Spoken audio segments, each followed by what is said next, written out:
Olá pessoal, tudo bem? Professor Diego de Filosofia novamente. Hoje tratarei com vocês aqui da aula que eu já dei para vocês, mas é uma revisão a respeito do teatro grego lá, a unidade 2 do livro de vocês. Então eu peço que vocês acompanhem com o livro.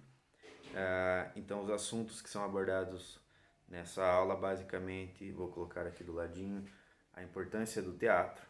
Na sequência, tratarei com vocês do conceito de catarse, depois das 3 dimensões abordadas pelas tragédias, e isso é de relativa importância para nós enquanto estudantes de filosofia.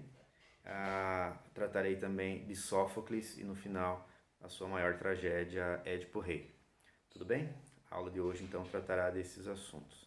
Começando então pela importância do teatro para os gregos, há de se recordar aquilo que eu comentei na semana passada a respeito da paideia, ou seja, nesse modelo educacional grego, a arte era uma forma de aprendizado, diferentemente do que hoje para nós modernos que é basicamente algo para distração ou para adquirir cultura ou algum enlevo.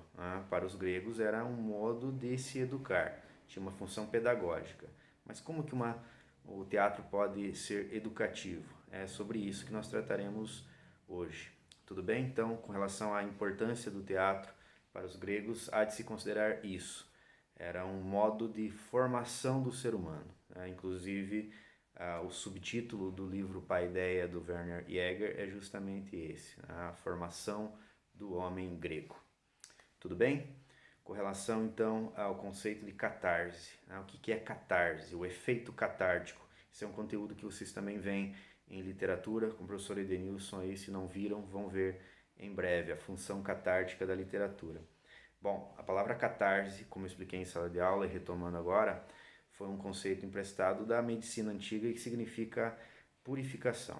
Catarse é purificar, é colocar para fora as emoções. Então, o princípio antigo da medicina e que sobrevive na moderna, de que se algo te faz mal, precisa ser colocado para fora, isso também ocorre no plano emocional. Se existem emoções que estão te fazendo mal, elas precisam ser purgadas, expurgadas, colocadas para fora. Isso é catarse.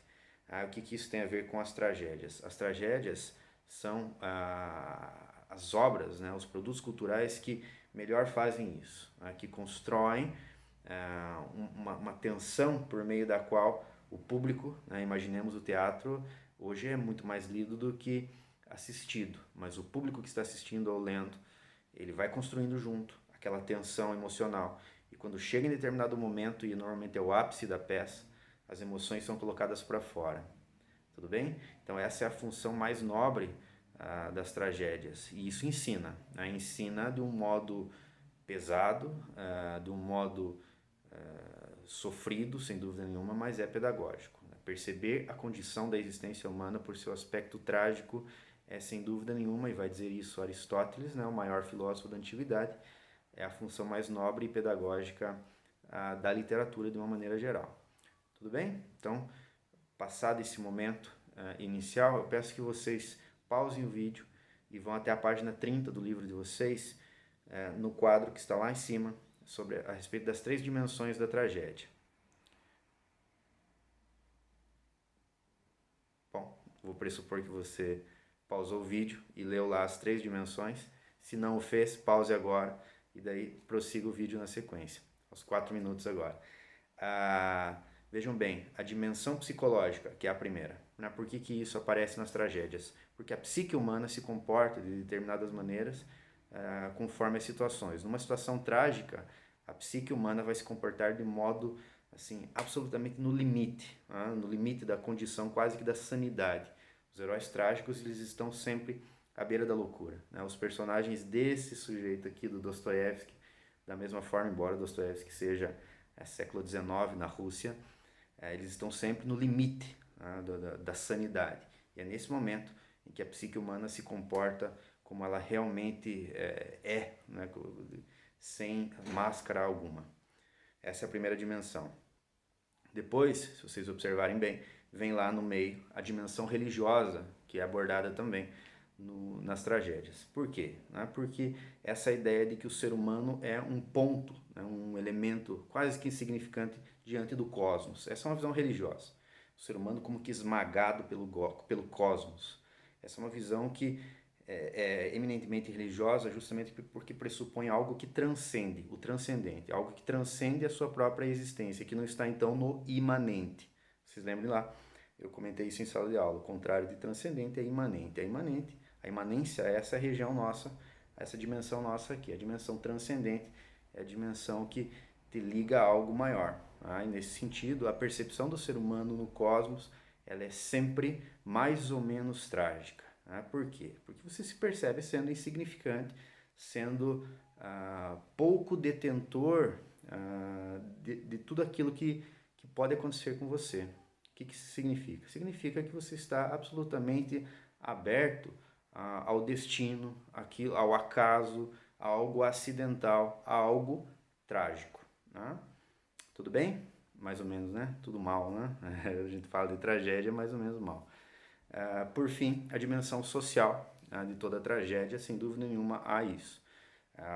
Lá no século VI a.C., então, as tragédias, o teatro de uma maneira geral, mas as tragédias em específico, né, o que tratamos hoje, elas ascendem, elas têm uma relativa importância na sociedade justamente porque é o momento em que as cidades-estado dos gregos estão em formação e o sujeito na polis agora, né, na cidade, ele tem muita importância. A relação do indivíduo com as leis, por exemplo, é o próprio enredo de uma outra tragédia do Sófocles chamada Antígona, que é filha do Édipo, sobre o qual falarei agora. E o enredo da Antígona é basicamente a relação do indivíduo com a polis. Então pesquisem lá, Antígona é uma tragédia muito importante, vocês leem rapidinho todas essas peças comentadas aqui, pessoal. São peças muito curtas, e que fazem muito bem se vocês conseguirem, especialmente nesse período de quarentena, conseguirem tirar um tempo para leitura. Édipo Rei é uma peça fantástica, pessoal. Com toda certeza vocês vão gostar muito. Sempre brinco, né? Vocês conseguem ler em uma tarde, sem WhatsApp. Com WhatsApp vai demorar 2 meses, vai precisar de mais quarentena aí para ler essas peças que eu cito aqui. Tudo bem? Então são essas as 3 dimensões que estão lá na página 30. Para fechar a aula, comento brevemente a respeito de Sófocles. Sófocles seguramente é o tragediógrafo mais famoso dos 3 grandes, né? Ésquilo, Eurípides e Sófocles, né? Os 3 maiores. Sófocles ficou muito conhecido pela peça Édipo Rei, especialmente porque modernamente o Freud vai fazer uma leitura muito profícua, muito produtiva dessa peça, porque ele entende, e eu não vou resumir toda a história aqui, porque eu já fiz isso em sala de aula, né? em 40 minutos. Mas o Édipo, na leitura do Freud entende que essa peça, que se baseia num mito anterior, né, e sobre o mito a gente já comentou na semana retrasada, esse mito, essa narrativa do Édipo vai dizer, na visão do Freud, que há uma estrutura permanente no ser humano que é justamente esse enredo, essa intriga, esse problema que o Édipo enfrenta, que sem saber matou o pai e casou-se com a mãe, sem saber. Freud vai entender que o ser humano, especialmente os filhos homens, tem o complexo de Édipo, e a psicologia moderna deve muito à leitura que o Freud faz desse mito, ou seja, dessa peça do Sófocles aqui. O livro de vocês comenta algo a respeito, cita também um discípulo do Freud, que é o Jung. Faz muito bem se vocês conhecerem, e grifem tudo. Qualquer dúvida me perguntem por e-mail ou no Classroom, ok? Então o Édipo Rei, não se esqueçam, pessoal, trata de um sujeito que sem saber casou-se com a mãe, matou o pai, não nessa ordem, né? E quando ele descobre efetivamente que isso aconteceu e ele se flagra sendo o causador da sua própria tragédia, ele fura os próprios olhos e se exila. Ele é colocado, ele coloca-se a si mesmo para fora da cidade de Tebas.